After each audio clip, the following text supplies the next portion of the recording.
আজকে আমি আপনাদেরকে একটি গল্প শোনাবো, পাশাপাশি কিভাবে লতি রান্না করেছি তা দেখাবো। আসসালামু আলাইকুম বন্ধুরা, কেমন আছেন? গল্পটির নাম হচ্ছে কন্যা সন্তান একটি পরিবারের আশীর্বাদ স্বরূপ।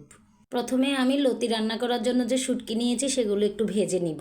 এক গর্ভবতী স্ত্রী তার স্বামীকে বলল, তোমার কি মনে হয় আমাদের মেয়ে হবে না ছেলে হবে? তখন স্বামী বলল, যদি ছেলে হয় তাকে আমি অঙ্ক শিখাবো, প্রতিদিন খেলতে নিয়ে যাব, মাছ কিভাবে ধরতে হয় তা শিখাবো। বন্ধুরা, শুটকি ভাজা হয়ে গেছে, এখন এগুলো উঠিয়ে নিব। এখন কড়াইতে তেল দিয়ে পেঁয়াজ কুচি দিব, দিয়ে ভেজে নিব। স্বামীর কথা শুনে স্ত্রী বলল, যদি মেয়ে হয় তখন? স্বামী বলল, যদি মেয়ে হয় তখন এগুলো কিছুই শেখানোর দরকার নেই। তো বন্ধুরা, আমি এখন 2 চামচ রসুন বাটা দিয়ে একটু ভেজে নেব। স্বামীর কথা শুনে স্ত্রী বলল, কেন এগুলো শেখানোর দরকার নেই? তখন স্বামী বলল, আমার মেয়ে আমাকে দ্বিতীয়বার নতুন করে সব কিছু শেখাবে। পেঁয়াজ রসুন ভাজা হয়ে গেলে দিয়ে দিব হলুদের গুঁড়া, মরিচের গুঁড়া ও স্বাদ মতো লবণ। একটু পানি দিয়ে মশলাগুলো ভালো করে কষিয়ে নিব। মশলা কষানো হয়ে গেলে চিংড়ি মাছ ও শুটকিগুলো দিয়ে দিব। এখন এগুলোকে ভালো করে কষিয়ে নিব। অন্য আরেকটা কড়াইতে তেল দিয়ে লতিগুলো একটু ভেজে নিব।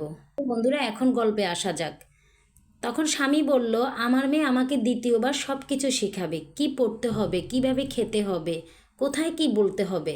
একদিক দিয়ে সে আমার দ্বিতীয় মা। আমি তার জন্য কি করতে পারি আর নাই বা পারি, সে আমাকে চিরদিন নিজের শিরোমণি করবে। স্বামীটি আবার বলল, আমার মেয়ে সবসময় তার স্বামীর সাথে আমার তুলনা করবে, মেয়ে বলেই সে আমার জন্য পুরো সংসারের সাথে লড়াই করবে। তো বন্ধুরা, এদিক দিয়ে লতিগুলো ভাজা হয়ে গেছে। চিংড়ি মাছ আর শুটকি কষানো হয়ে গেলে কেটে রাখা একটা আলু দিয়ে দিব, কারণ আমার ছেলে লতি খাবে না, ওর জন্য একটা আলু দিয়ে দিলাম। এখন ভালো করে কষিয়ে নিয়ে লতিগুলো দিয়ে দিব।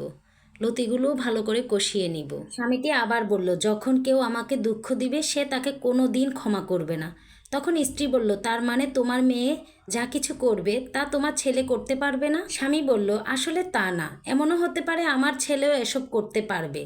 লতি কষানো হয়ে গেলে একটু পানি দিয়ে দিব। এখন এগুলো একটু রান্না করে নেব সিদ্ধ হওয়া পর্যন্ত।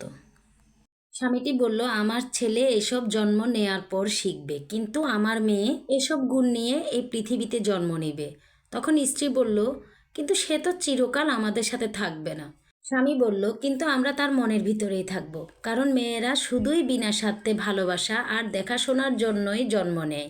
একটা কথা সবসময় মনে রাখবে, মেয়ে ভাগ্য সবার হয় না। যে ঘর সৃষ্টিকর্তার পছন্দ, সে ঘরেই কন্যা সন্তানের জন্ম হয়। কন্যা সন্তান একটি পরিবারের জন্য অনেক বড় আশীর্বাদ। তো বন্ধুরা, আমার রান্নাটা ও বলা গল্পটা কেমন হয়েছে জানাবেন। ভালো লাগলে লাইক, কমেন্ট, শেয়ার করবেন।